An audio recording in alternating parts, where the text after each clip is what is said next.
Hi folks, welcome to our final lesson from our Structures and Forces unit, Designing with Forces. We're going to be looking at some real-world examples of how structures are designed to withstand some very extreme forces.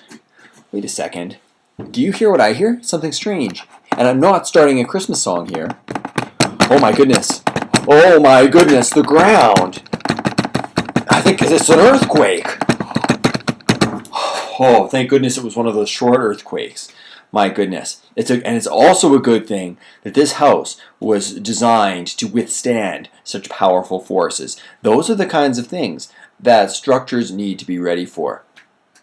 Some other problems that we have are not just one-off occurrences like earthquakes. Well, some places get earthquakes quite often. We're fairly lucky that where we're located here around Calgary and Chestermere is not on top of a fault line. When you get these tectonic plates rubbing together, that's what causes this earthquake activity. We'll look at that in the next unit. But other places, like on the west coast, like Vancouver, San Francisco, they get earthquakes a lot more often. There are some other conditions, though, where we have to design structures with special considerations. We've seen some pictures of the Leaning Tower of Pisa, where people can pose like this to make it look like they're holding it up. You might remember we discussed the reason why this shifts, why the tower is leaning, is because the ground is not very steady. It's not particularly firm ground. I can actually show you. The tree in my backyard is doing a very similar kind of thing. The ground got all moist and soggy, and as a result the tree has shifted. And I'll show it to you because you might not believe me. So those are some of the things we have to be ready for. In addition, of course, there is the force of gravity and the weight of any structure based on the gravity coming down on it. And we saw how that's different on any planet, different planets with our gravity simulator. We're going to now take a look around at different structures that are built and considerations to withstand these forces. So let's take a look here. This is a bookshelf. Yes. We see a lovely design right here. Now this right here we can consider as a beam. So a beam is a long flat piece of material that is used to support something. So we see multiple beams all there together. We also see a bit of an arch. Take a look at this arch shape here. This provides some extra strength to the top of the structure because we have all this force of gravity coming down and each level, the weight of the books, is providing more force that needs to be resisted. So a question though for you, on big structures, enormous structures like houses, what kind of shape is that? Is it like a circle, or is it a flat rectangular top to it, or a triangle? Now, different buildings are designed differently, but let's take a look out my window, shall we? Can you see? Adjust your eyes. Yes. Take a look at the roof of this house. What is the top of that shape? Or the shape at the top, I should say. That's right. It is a triangle. The triangle is one of our strongest shapes. It has a lot of support. And for something smaller like this, a flat top is okay, but we see the arch gives it a little bit more support right there. And this was actually made by my aunt's husband, Bob. Yes, Bob made that himself. So thank you, Bob, for that. Okay, so we now go along here. We see another bookshelf. So a lot of weight here, all these different levels and different items on there. But once again, these beams, they're supporting each other. Now, if, let's say, for example, we had this tall shape, this big structure, but we didn't have these levels. It would not be as stable without all of the beams in between to be that tall with just a straight shelf going up. So it's a system of beams that all are supporting each other. Okay, but now there are different kinds of beams. We can also get eye-shaped beams. An eye-shaped beam, I've been looking all around my house for an eye-shaped beam, but you see these often designed with metal, and these and sometimes wood, but these are often underneath the actual outside of the house. They're part of the frame, so you won't always see these. You might see them, though, in construction sites. So let me draw you a bit of a diagram then, because I don't want to take apart my house. I mean, I care about you guys, but let's not get crazy, okay? Here we go. So, our lovely diagram, an eye-shaped beam. It's not shaped like the human eye. It's not that kind of eye. Its eye is in the letter.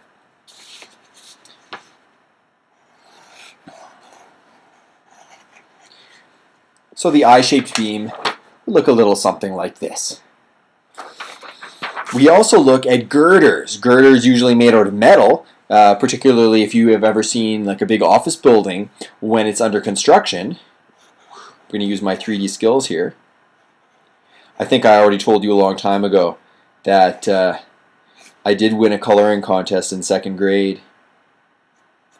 If you don't believe me, ask the other people who are my age at 2nd grade if they won that Halloween coloring contest.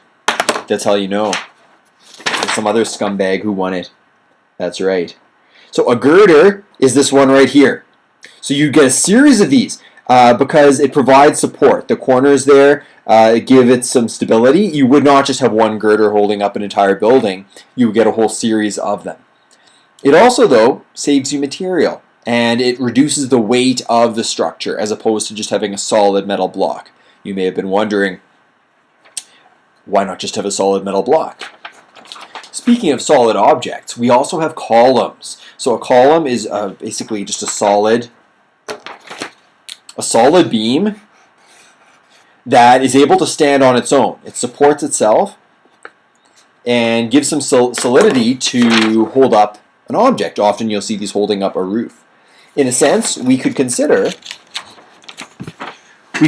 the sides here, going up and down, the vertical parts of these shelves, to be columns.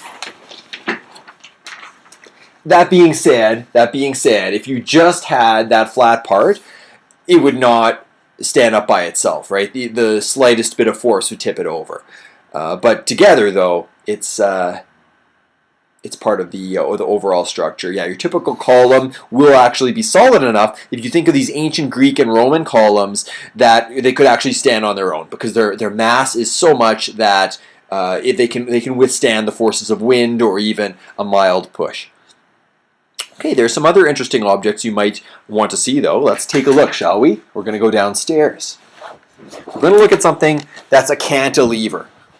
And I know you're thinking, hey, let's think positive in these tough times. It should be a cantilever, but no, it's a cantilever. So let's head down the stairs. Watch your step now. Ah! No, we're okay. We practice stair safety. Okay, so a cantilever is a platform of sorts, or it's a beam that is actually not, part of it is not supported. Part of it is just sticking out. And you might wonder, well, why not support it? Why take our chances?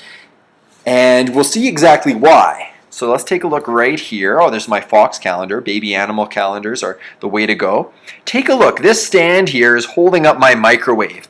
And you'll note right here, this is the cantilever. So this end part is going out without support.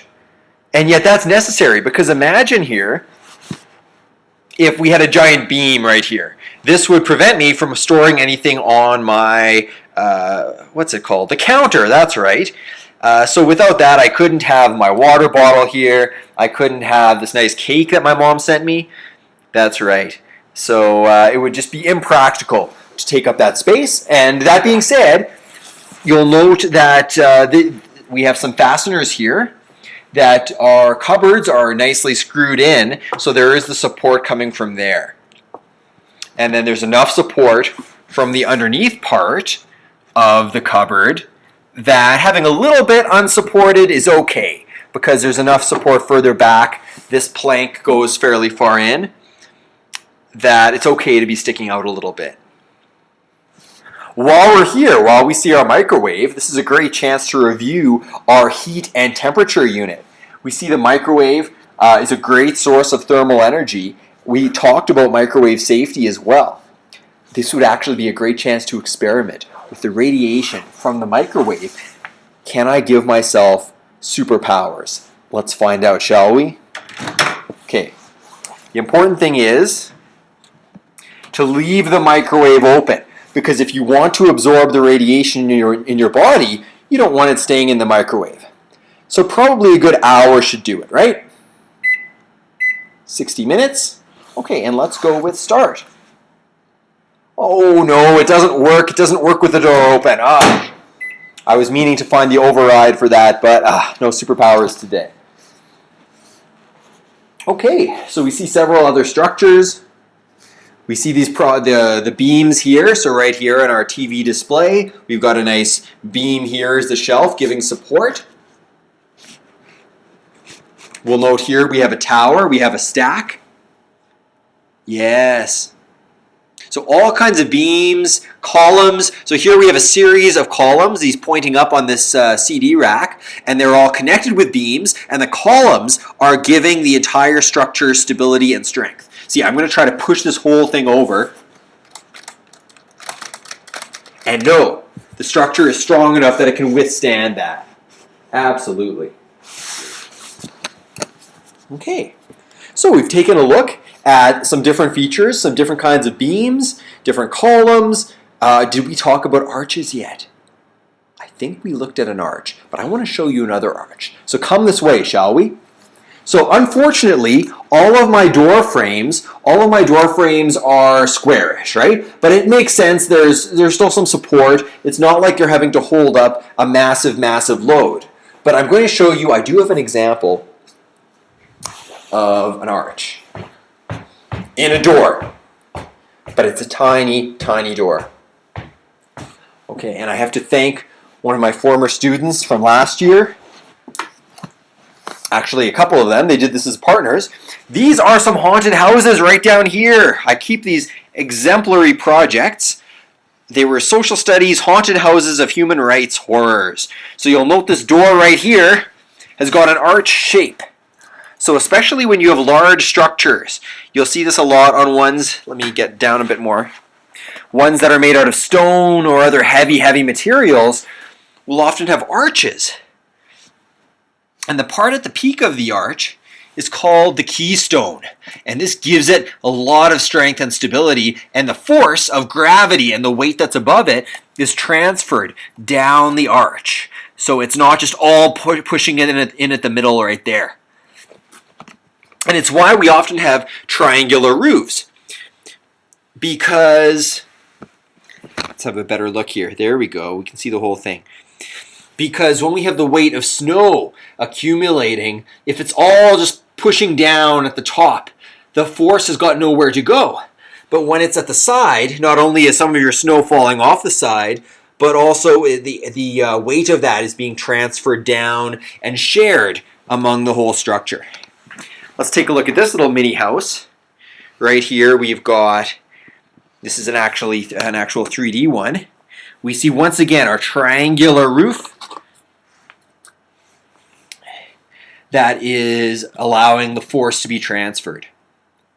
And now several materials. Within the materials, they're actually designed to share the weight.